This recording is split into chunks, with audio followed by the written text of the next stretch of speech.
Before we break down the fight, it was madness, wasn't it? Yeah, crazy, crazy, mate. Absolutely crazy. It's not what I expected at all. Kind of like I was seeing this show, this fight as it's just a run out of rage, packs a few things, and then when he wants to turn it up, then he gets rid of him. Um, like literally, what were we, 10 seconds into the fight? I'm like, oh my God, proper shocks, shocking, horrified. And you're just thinking in your head there for that rest of that round one, you're thinking, that's it. The big fight isn't gonna happen. It's gone. Another one of those where you take a warm-up fight and it spoils all the plans. But listen, he round two, he came back out and he established himself and he got a stunning knockout, another highlight reel knockout for Anthony Joshua. So it all ended great. But what preceded the ending was awful, to be honest. Awful to watch as an AJ fan. I have to ask, like I said, you're a coach and you know how much fighting is kind of on like the confidence that you've got.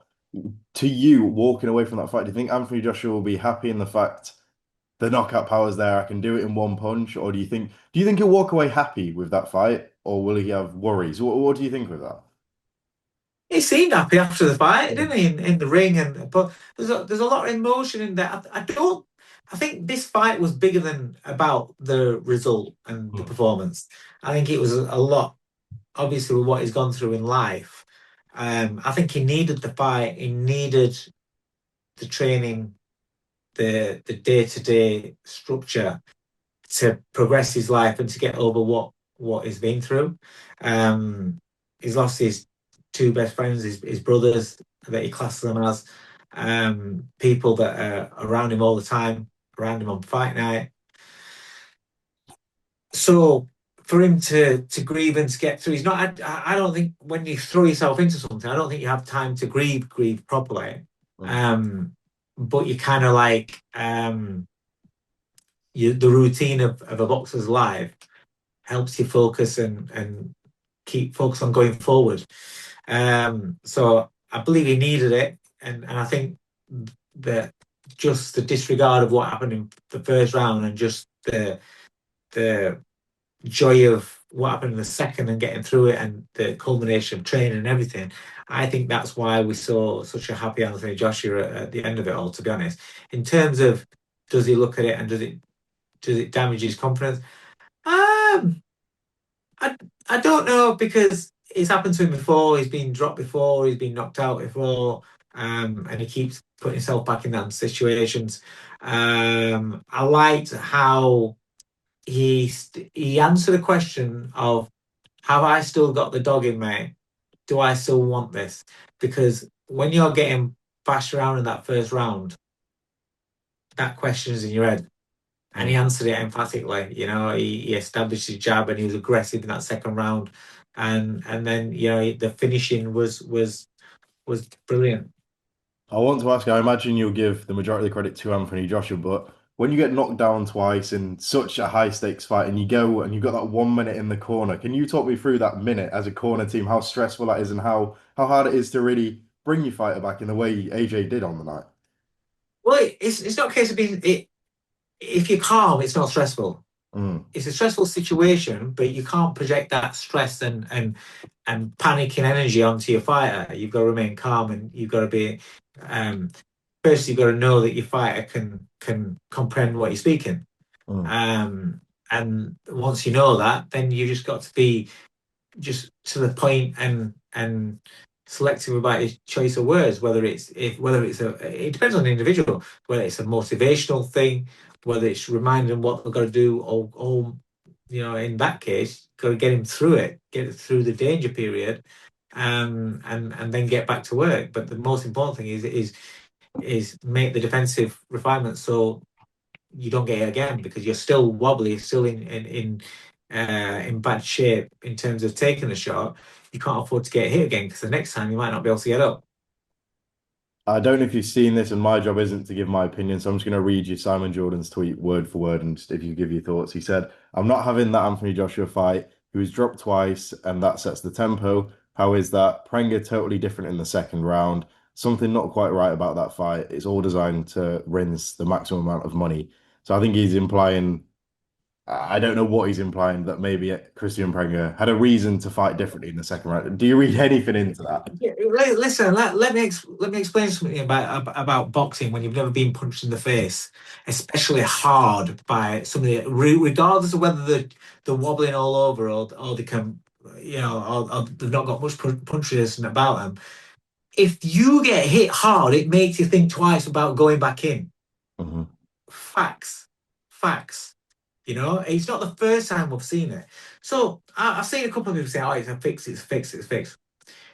Before Prenga shuts down, he does actually throw a couple of punches in the second round, but he gets. I think at the end of the, I don't know if at the end of the first round he might have got caught with a good right hand as well. But he definitely gets hit with a stiff jab, a hard jab, and he gets hit with a little right hand as well. And then he goes in. It makes think, whoa, hang on a minute. You've got to remember, Prenga's never been any. The whole reason why we ridiculed this fight, right? Not the fight, but the opponent. When they announced him, was like, who, what, eh? Because this guy's never boxed at any sort of level near Anthony Joshua. Any sort of level in this arena where there's all these people and they're focused just for you going in against a legendary name in the sport, right? There's a lot of mental pressure, a lot of stress on Prenga as well. So he's come out, all of a sudden he's dropped him. He's thinking, whoa, what's going on here? He thinks he's got him, but then he gets reminded because he gets hit very hard. Listen, you get hit hard in the face, you know about it. I don't Hmm. care who you are, when you're somebody that's not at that level. The reason being is, yes, he got the power to hurt AJ, but he wasn't a fighter at that level where he's accustomed to taking big shots off of good fighters and coming back and right. He wasn't accustomed to that. So it's a shock to him. I've seen it in sparring. I've seen it with good prospects. It's the first time they get in with somebody that's a different level. All of a sudden, the demeanor changes as soon as they start getting it a little bit. The time of the shot, they get the power of the shot, and it's like, whoa, hang on a minute. And all of a sudden, when a clever pro's just tucking up and just riding, just waiting, the other guy's working, working, working. He's having a really good go, and then you see it where they get hit with one shot that makes them think, and then all of a sudden their work rate drops. Mm. That's boxing. And when you've not boxed at a certain level, it does have more an effect. And then you start doubting yourself a little. You go into a bit of a shell, and that's where it just gave AJ that. AJ got his jab, started throwing that jab, sharp shooting, and moving Prenga around the ring. And that's boxing. People that have. I don't mean to dig Simon out, because I like a lot of what he says. He's very opinionated, and he'll say what he sees.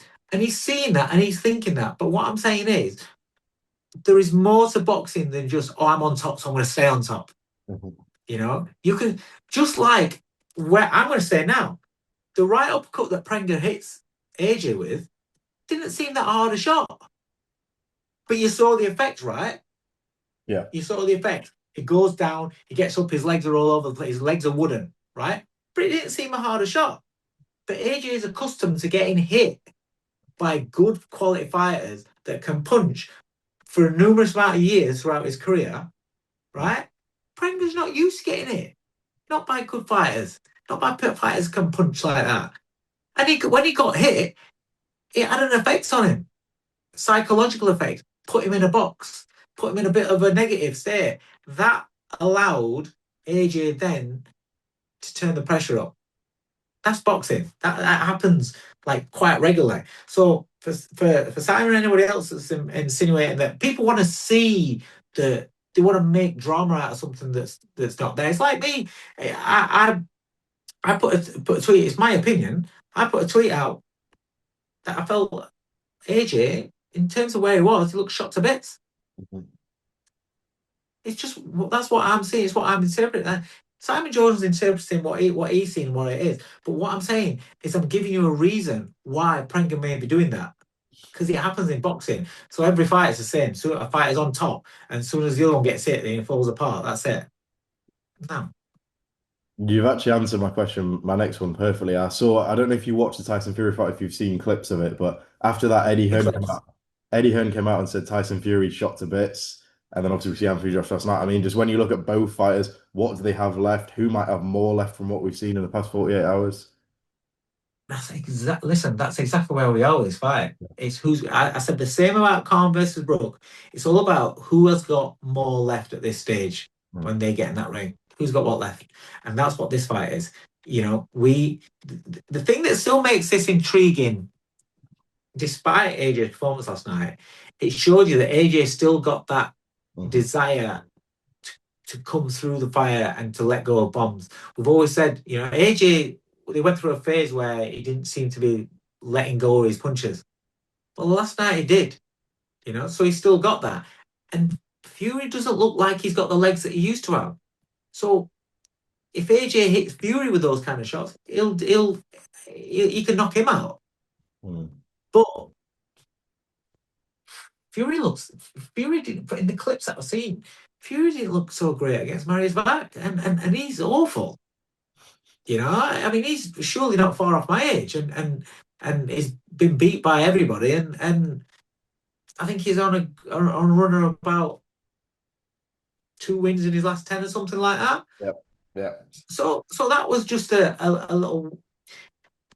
little marking time fight for Fury. I get that. I get what it was there for, but then you can't then say Fury's movements and his legs and everything looks his balance looked as good as what it once was. So both of them for me, and that's it's not being disrespectful to him. It's time. It's father time. Father time don't fuck with anybody. Doesn't matter who you are, doesn't matter what you've achieved in your career, doesn't matter how great you've been. Those two fighters have been great. Our generation, our era, what they've achieved in the heavyweight division, what they've done for British boxing has been unbelievable. And the character that they've had is carried heavyweight boxing around the world for the last decade or so. Because what characters have we had other than that are any good? Hmm. You know, there haven't been any. These two have carried it. So I love what they've done. I'm massive fans of what they've achieved in the sport, but you can't let that blind you from the fact of they are not what they once was. They were that. What we've got now is what's left of the hard year, the hard work that they've put in over the years. Unfortunately, in this sport of ours, the more that you give to it, the more you put yourself through the grind to become the best in this sport, the more that it takes out of you Hmm. as you start getting older. The more it takes out of you, and the effects uh, are more visible to see because you come from that level, and then all of a sudden you can't perform at that level anymore. It's like the drop off. That's what boxing does to you, and time eventually, if you stay around long enough, it'll happen to everybody. And so I'm not meaning to sound disrespectful, but another term of saying they're not as resilient as what they once was. They haven't got the balance, the movement, the legs. They haven't got what they once could do. Another term of saying is that they're on the way to being shot, or they are shot. And if you look at the performance of that last night, it's not the fact that he goes down, it's how his legs are looking when he gets back up. It's not like a flash knockdown. You go down, gets up, legs are fine. Hmm. You know. Um, Now I don't know. Listen. It's only an opinion. I'm not saying I'm right. Hmm. But if anybody wants to say that they're both as good as what they once were, then they're full of shit and they're blinkered and they're just being fanboys. You've got to be able to call it as you see it, and that's how I see it.